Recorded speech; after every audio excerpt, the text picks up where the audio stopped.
It's time once again. Thursday nights here on SimSpeed TV, we go racing in the Oceanic Sim Racing Formula 3 Championship. Round 2 of the season from Okayama International Circuit. Drivers are currently in warm-up. My name is Reese Gardner. Joining me, David Haynes. Once again, David, Brands Hatch last week, we saw some fun racing and a dominant drive from Aaron Lee, but Okayama can throw up a couple of curveballs. There's quite a few places here where you can have a good old lob. Yeah, what you're trying to say there is there's definitely a bit more of a stop-start circuit compared to Brands Hatch, where really only the Druid's hairpin is a heavy braking zone around there. They made passing really difficult, but here we've got the hairpin at the end of the back straight. We've got a very stop-start, very slow, lots of hairpins sort of final sector around here. And it's going to give us a different style of racing, and it may or may not make the pit strategy even more important. Yeah, that's exactly right. It's one of those things that you have to consider when coming to a circuit like this. It's not all about the downforce. It's not all about maintaining the momentum through the corners. If you're able to get on those brakes nice and efficiently, if you're able to make those passes on your opponents, you'll definitely come out the best here. We've got a 25-lap race at the moment, and we do have to remember drivers have to stop for tires at least once in the race. So as we touched on last week, David, these Formula 3 cars, they have very cold tires to start out with when you come out of the pits. So at a track like this, it's going to be a bit difficult to maintain momentum, possibly more so than at Brands Hatch. Yeah, exactly. When you put on a brand new set of tires, they're not immediately quick. It can take half a lap, maybe even 2 laps, depending on the track temperature. And it is quite a cool track out there right now for them to really come up to their proper pace. So when you decide to pit, where you are relative in your battles, it's going to matter a lot to when you take your compulsory tire pit stop. That is exactly right. We've got 2 minutes left in this practice session before the race goes green. We've already had the qualifying session run and done, so the drivers will get straight into the racing action here. Currently, at the top of the timesheets, we've got Aaron Lee once again. He's doing very well for himself in this Formula 3 car with his new position at Evolution Racing Team. Chris Owen in second place, with James McKee in third. Damon Stockton just promoting himself to fourth there. It's quite close times. I am noticing the top 10 basically within a second, so competitive up there. Yeah, exactly. And this is a slightly longer lap than we've seen in the past 2 rounds at Brands Hatch and at Charlotte Roval course. So we're looking around the 1 minute 20. So for everyone around that pointy end of the field to be covered by a second, I think that certainly means it'll be difficult to break away from a draft along the longest straight of the circuit, which is the back stretch. Yes, indeed, that back stretch at Okayama, reaching some very high speeds and straight into the slowest corner on the track. It's a downhill hairpin that you've got to really be careful going through. You can stick to the inside, but it's banked as it goes downhill, and it's easy to maintain around the outside. So if you want to make a move there, you definitely have to make it count. Another place on the track where I think we'll see some action is the pit entry, because the entry to the pits is just before the entrance to the penultimate turn. And I was noticing Aaron Lee just going for a test pit stop earlier. It's quite a difficult pit entry to get right. Yeah, exactly. There's a tight bend in the pit entry, and then the start of the pit lane speed limit enforcement zone isn't till quite some distance after that. So you can actually take that bend, accelerate, and then have to brake to be legal for the pit lane speed. But now I think it's just about time to have a look at your qualified grid. Yes, indeed. Grid will be up on screen as we speak. So Emily Jones on pole here tonight. Aaron Lee joining her on row 1. Gary Hamilton and Scott Newton in 3rd and 4th. 5th and 6th, Scott Kozlowski and Jake Burton. Chris Owen, Shane Van Gisbergen making an appearance here as well tonight. James McKee in 9th, and rounding out the top 10, our mate Corey Ott. Yep, and we'll probably just have time for the next 10 because 11th place is Adam Briggs, 12th is Guy Leach, 13th Thomas Hinz, 14th Dane Warren for plenty of All-Star Motorsports in that section of the grid. 15th is Reese Keane, then Paul Mansell, Sam Katazukinos, Cameron Dance, Trevor Forster, and Craig Newell is in 20th place. As in about 10 seconds' time, we will get a green flag race. We certainly will. It's a very short run to Turn 1 at Okayama, and Turn 1 is not that tight. There's a lot of room, a lot of wiggle room for drivers, but you do have to make sure that you are online for that Turn 2. So, revs are rising, lights are up. We're going green here at Okayama for round 2 of the OSR Formula 3 Championship, and it looks like a very good start from Scott Newton to start off with, but he's going to remain in third. Emily Jones leading, Aaron Lee just slotting in behind. Bit of contact in the background. Not 100% got an eye on it, but it was a good start from Emily Jones from pole position. She's gotten a little bit clear. Oh, got a crash in the back. Behind it. It's a big coming together out of Turn 2 there. Yeah, Jackson Callow, Alex John, and Daniel Misdale all involved in that. So quite a bit of hard contact coming into Turn 2. Certainly not what we want to see, and that's going to result in quite a bit of damage. Sam Katakuzanos has got some pretty heavy damage as well, missing the front end of his car, and his steering at a 90-degree angle to the left, so... Front has fallen off.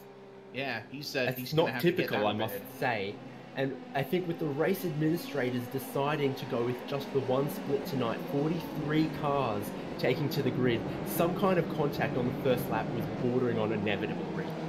Yeah, definitely think so. But up the front, they're continuing to race hard. Newton, Lee and Jones starting to break away from Gary Hamilton in position 4, and Hamilton getting pressured by Jake Burton. I saw a move almost being made in the hairpin just a few short moments ago. Almost got a move on here. Adam Briggs trying to go down the inside of Corey Ott. Ott just unable to maintain that momentum around the outside. He's having to concede on the inside coming into Turn 2. Facing a lot of pressure from Dane Warren, ex-teammate of his. Ott trying to go for the move on Adam Briggs, but Briggs just holding on here. And that's another one of those turns there, David, where you can hold that outside line and maintain momentum. Yeah, some people don't favour the racing here at Okayama, but it's got a couple of interesting corners. This battle with Ott, Warren, and Briggs continues, and Ott tries to throw it up the inside, but Briggs does what you said earlier, uses the banking, holds it around the outside, she comes inside for the next corner, and Warren will try and follow through and will grab that position from Corey Ott. Certainly will, and there's a big battle right behind them. Cam Dance and Thomas Hinz, both part of the commentary team here at SimSpeed TV. They are battling hard. They've been running basically side by side since the hairpin. Great racing between these two, and you know, Hinzy, he hasn't had many chances to race lately with his work schedule and all that. Oh no, Ott! Oh goodness me, Corey! He's gone straight off the track at the last turn. All by himself at the final corner. He had the outside wheels on the grass when he tried to turn it in, and that's not going to work out in a car like this. So we will grab a quick replay of that. But I think unfortunately, young Queensland has gone and done that all by himself. Yeah, does seem that way. He's just caught his left side wheels into the grass. So now he is contending with Nick Carroll back down in position 20, 21st, thereabouts. So for the lead, Emily Jones tries to put a little bit of a defense on Aaron Lee. He goes to the inside. There's contact! Here we go. My Jones goodness. trying to maintain the inside, but Lee just tagging her there. I get the feeling that that was a bit 50-50 between those two. I don't think either of them was really at fault. Very close quarters between those two, but Jones now back down to... Oh my goodness, it's all gone wrong. Gary Hamilton around. Obviously got taken by surprise there because Shane Van Gisbergen decided to make a big send up the inside. Yeah, and he's a man who's absolutely charging up through the field. He started in 8th, now in 4th, and I suspect with a little bit of damage I can see on Emily Jones's car, soon he might find himself in 3rd position. Emily Jones, after that little bit of contact, came a bit of a cork in the bottle, really bunched up the top 8 to the point where SVG has tried to capitalize on it and spooked one of the other drivers there. And these cars can be just a little bit twitchy if you have to react at short notice. That's exactly right. They're very knife edge, these cars, as these guys are very quickly finding out. Once you lose that grip, it's very difficult to get it back, and it's not always easy to tell when that limit is. Aaron Lee under threat for the lead. Car number 781, that's Scott Newton, just breezing by on the straight. Aaron Lee obviously carrying damage himself from the contact between himself and Jones, so we should expect him to fall back at some stage. Yeah, exactly. Both of them carrying a little bit of damage, Aaron Lee and Emily Jones. What I would expect would be the clever thing for them to do right now is we're within the tyre compulsory pit stop window, and you can absolutely change the front wing on one of these cars quick, smart, in a hurry, like you can in a Formula 1 car. Really takes 10 seconds or less. Pop in now, fix the car, do that compulsory pit stop, and just settle into a rhythm and maybe, hopefully, see if you can work an undercut. Yeah, that's definitely a very sensible way of going about it. I'm worried, though, about Jones, who's currently running side by side with Scott Kozlowski through the first couple of turns here. Remember, Jones was impacted in the rear, so we don't know what kind of damage she's going to have. Oh my goodness, Kozlowski going side by side with Chris Owen. Goodness me, that section of the track always turns it up for racing. We've got 4 cars here, right in a pack together. Jones, of course, the cork in the bottle with a bit of damage. So these guys just running in a train down the straight, going 3 wide on the run up to the hairpin. Surely they'll manage to sort themselves out. Kozlowski gets a bump from behind, and he'll hit that Armco barrier on the inside, and he's lost his rear wing. So lots of guys picking up damage in that hairpin corner. We said a great overtaking opportunity, but some guys being too ambitious, and girls maybe as well. It's definitely a concertina zone, giving us some excitement. Yeah, certainly is. A lot of people licking the stamp and attempting to send it, but the post office is well and truly closed. Emily Jones going for the pits, as is Chris Owen. Both of them looking to get... Oh my goodness, big contact between Jones and Owen. Goodness me, Jones slowed down and Chris Owen just went right into the back of her. So now Jones with even heavier damage than before. Yeah, Jones has slowed down to about 50 kilometers an hour, and this is what I actually touched on earlier, is that the start of the pit lane is quite a bit beyond that curve. You can accelerate towards the start of the pit lane, and I'm not sure Jones was 100% aware of that. She will just limp that car back into the pit box and through the miracles of fast repair, get that car fixed in a hurry and luckily get back out there. That's exactly it. Well, the leaders ended up taking their stops there as well. So Scott Newton and Shane Van Gisbergen, along with Jake Burton, they're all out there at the moment running in effective 1, 2, and 3. So they've got a bit of space between them, a bit of extra breathing room to put in some good laps. Yeah, and a man who's putting in some good laps with that breathing room, though, is 5th place Cameron Dance. A shout out to him because he is up 13 spots from his qualifying right now. He's managed to avoid all of that carnage. He's got a reasonable pace underneath him, but also critically a very clean looking car. All of the aero bits pointing where they're meant to and how they're designed. Yeah, that's exactly right. Cam, obviously, we've known him to be very spirited racer, very good racer, able to make his way up the field. I shouldn't say up and down. He makes his way up the field, for goodness sake. No. Yeah, I was gonna say, as that sentence was coming out, I was like, no, that's not what I meant. But we do like to take a look at how Cam goes about his business. Yeah, 7th place, though, is our highest up battle right now, because Gary Hamilton is trying to defend off, I think, a slightly resurgent Dane Warren. Goes right into the slipstream down the longest straight of the course. Hamilton will stay on the racing line, will not go to the inside to try and defend from Dane Warren, who is just a little bit braver on the brakes, gets to the inside, and that's just about the job done. he's got the overlap completed for that next left-hand corner, which is also very tricky because it drops away massively at the apex race. Yeah, it certainly does. Though that midsection of Okayama is a legitimately difficult piece of racetrack to get right, and in these Formula 3 cars, they're very twitchy. You notice that Warren and Hamilton both struggling to keep their rear ends in check. So that piece of racetrack really testing the limits of these cars. Meanwhile, up the front, oh, Van Gisbergen's in the wall! Oh my goodness, that's huge! That is a lot of damage, no doubt. We'll hopefully try and get a replay of that one. That's happened into turn 1.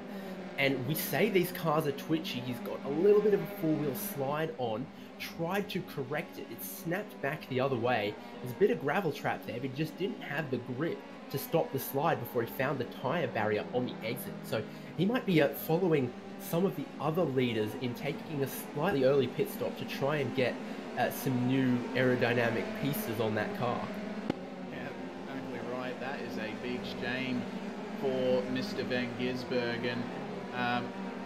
So we'll see how he goes in the midst of all of that. Obviously having a bit of fun in the supercars off season, but not having quite as much fun at the moment. So currently Scott Newton continuing to hold the lead of this one. He putting in some pretty good times, running under 1 minute 20 on the last lap.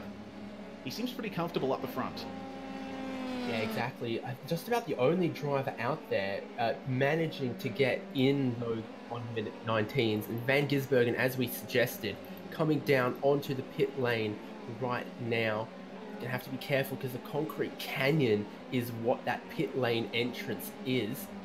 And no doubt, I think he's not lost too much to that little off-track excursion. Yes, indeed. And Chris Owen has left the server. Not quite sure what's going on there. Corey Ott also calling it quits after some of the adventures that he's had out there. He's really not had a good run in this Oceanic Sim Racing Formula 3 Championship. You know, I think he did 3 pit stops to repair damage to get to the end of last round last week. And this time, I think he's decided that was all too much effort and he's not about that. Yeah, well, just saw what happened to Chris Owen there. Lost it on his own under brakes into the hairpin, and I think at that point, he too had decided that he had just had enough. Which is a bit of a shame to see, but that's the way things go sometimes. So, what about 13th place right now, or 14th behind? Because Aaron Lee has taken his pit stop. He's currently the highest car up the running order to have taken a compulsory pit stop, but he's got himself in a bit of traffic that hasn't pitted yet, and I think that's what he's working his way through right now. He's just gotten past Chris Barnes, maybe. He's heading for Aaron Bolkwell. Yes, indeed. Dane Warren taking his pit stop just beside them. Meanwhile, Aaron Lee going for the move on Bolkwell into turn 1. Nicely done. Doesn't seem to have had much trouble with that. So Aaron Lee will be one to watch for sure. Interested to see what Jones can do as well, because remember, she is at a very big disadvantage. Not only did she have her incident with Lee, she also had the incident coming into the pits. So those two ones to watch. Aaron Lee's next target is going to be James McKee up in 11th place, and a very damaged Sam Katakuzanos. Yeah, indeed. We've definitely had some of the sort of podium contenders all shuffled onto some different pit strategies. Little mishaps that might have only cost them 5 seconds, but forced them to pit early. So it's going to be another one of those races where we're waiting until 2 laps to go and the field being cleansed before we've really got a sensible call on who has a grip on this race. Yeah, that's right. For the time being, we are simply just watching the cars circulate and just picking up whatever battles may be happening. There isn't much we can really say as to the way the race is going to play out, because we have had varying fortunes throughout the top 10. Aaron Lee moving up on the official time scoring into 12th position. So next car for position, McKee, he had a spin earlier on, I noticed, so not the best run for him so far, and Lee was a full 5/10 quicker than him on the last lap, so Lee should be on him in no time. Yep, last lap for Lee at 20.5, and I think that's including some overtaking and some traffic he had to manage his way through. And he's putting a lap on Sam K, I believe, but then he's going to have to very quickly get back on it to catch this battle that's ahead of him. 11th and 10th place. Michael Skurlock is trying to hold off James McKee, as you said. McKee a little bit down the order, and Skurlock up 20 places, so clearly just staying out of trouble is Skurlock, whereas McKee might just have the pace. Aaron Lee's absolutely right there, as Skurlock I think might be going for the pit entry. Yeah, McKee following him in, so those two making sure that they get their tyre stops done. It is about that halfway point, which is where a lot of the teams do decide to just chop it in half. We've seen that. It's a popular strategy. Yeah, that's it. I would say I'm impressed with Skurlock's run so far. Usually in F3 races, you barely see a car without a ding somewhere on it, but Skurlock's kept it nice and clean all the way through. Very impressive. Well, Scott Newton continuing to lead this one. Just made his way past the lapped car of Shane Witt, running down in 29th position. Jake Burton on his lonesome there in second. Adam Briggs about a corner behind. But if I was Jake Burton or Adam Briggs right now, as Burton dives for the pit lane as well, I wouldn't be too annoyed about having a slightly quiet middle phase of the race. I think for your overall race strategy and your repair bill, it probably beats the alternative. Yeah, that is a very, very fair point to make. So Burton, I think, will be welcoming the lack of action, I suppose you could say. Interesting circumstances for Burton recently, as well as Jared Filser and Luke Harvey. All three drivers now no longer a part of Trans-Tasman Racing, which definitely shake things up for some of the other series we broadcast. Side with Lee, so they're going to go side by side through turn 1, side by side through turn 2.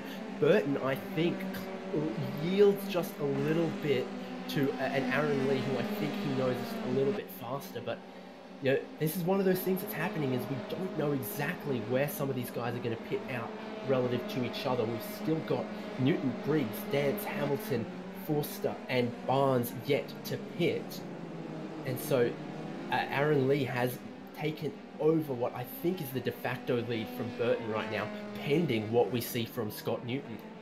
Yes, indeed. We've got to remember Burton needs to get his tyres up to temperature as well. There was no point in him fighting Lee through those first couple of turns while he was effectively on stone-cold tyres. So, got to make sure that he gets them up to temperature. Adam Briggs now into the pits. So what was second position? So Scott Newton remains, I think, one of the only drivers in the top 10 not to have pitted. Gary Hamilton, I believe, hasn't pitted yet. Has he? I'm not quite sure. No pit stops yet for Newton, Dance, Hamilton, or Forster, and that's just about the only guys left not to pit. So Briggs comes out, I think, right in ahead of a little group that's Nick Carroll, Shane Van Gisbergen, Sam K. I think that's Van Gisbergen trying to make his way through the traffic. So Briggs has come out just ahead of Shane Van Gisbergen. Yeah, Van Gisbergen right behind Nick Carroll here, going for the move. Coming onto the turn, leading onto the back stretch. Briggs is going to have a nice gap here, and he'll definitely be hoping to extend it a bit more.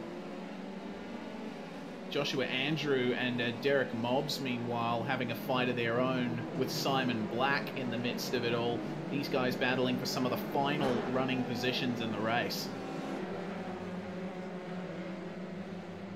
Yep, have a look a little bit down the order there. Mention, and what is this for? This is for 29th, 30th and 31st. So I think in there. Derek Mobbs has taken 2 pit stops. Oh, Derek Mobbs is hopefully not going to need 3 because he got a massive chunk of oversteer from there. Yeah, very much did. So that has allowed the likes of Briggs and Van Gisbergen through. So I'm actually noticing Adam Briggs might have to start worrying very soon, because have a look at how much Gisbergen's closed up on him. Yeah, exactly. As you mentioned, the coldish tyres for Briggs, and Gisbergen well and truly into a run, working out where the grip is on that set. And I think this could be for the final spot on the podium. Again, pending where Scott Newton shakes out. It's a good run up through, I think that is, yes, Atwood Curve. And Briggs will try and go to the middle of the track, consider defending. He's not going to defend too hard against Shane Van Gisbergen, whose nose is up the inside, signifying, deep on the brakes. Gisbergen just, I think, gets that position and then jumps over to the left to cut off any chance of Briggs coming back from the left-hander. Yeah, well, Briggs definitely saw that he was struggling a bit to keep the car going in a straight line in that braking zone. Oh, and he's continuing to have a bit of trouble through those turns, as I'm noticing Joshua Andrew right behind, having a couple of technical issues there, which isn't exactly confidence-inspiring for the people around him. There's a car off, not quite Trevor sure. Forster, I think, is who we saw. And we're going to have a look at Aaron Lee, who was a winner last round, has encountered some kind of problems right now. Yeah, what's happened there? That's... Oh my goodness! Oh my goodness! That's a huge Wow. crash. So in front of Aaron Lee, I think Trevor